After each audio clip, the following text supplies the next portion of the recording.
Sa ilalim sa psychological test. Nakatutok si Susan Enriquez.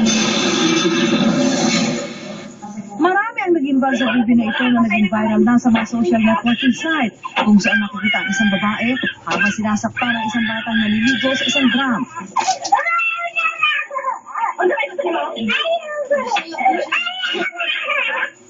May pagkakataon pang binubuhusan niya ito ng tubig sabay hampas ng tabo.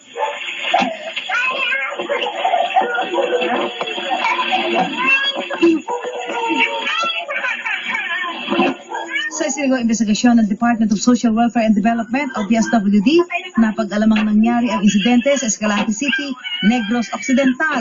2 taong gulang daw ang bata at sariling ina raw nito ang nanakit sa kanya. Ipapa-medical exam yung bata at magsa-psychological testing din para tignan nga kung if this was long-term abuse or isang beses lang nangyari. Ayon sa Escalante PNP, noong September 23, nakatanggap daw sila ng report kaugnay sa video. Mula raw mismo sa pinsan ng nanay ng bata ang reklamo.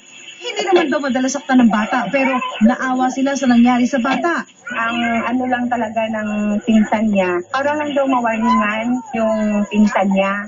Agad daw nakipag-ugnayan ng social welfare ng Escalante City sa pamilya ng mag-ina. Kwento raw ng nanay, ito ang paraan ng pagdisiplina niya sa anak. Kasi daw ma'am, sabi niya, tigas daw ng ulo. Nabihan daw niya na maligo, hindi daw maligo. Pero bukod dito, problemado raw ang ina sa relasyon sa asawa. May problema sila at mag-asawa. Sa Martes, nakatakdang sumailalim sa psychological test ang nanay ng bata.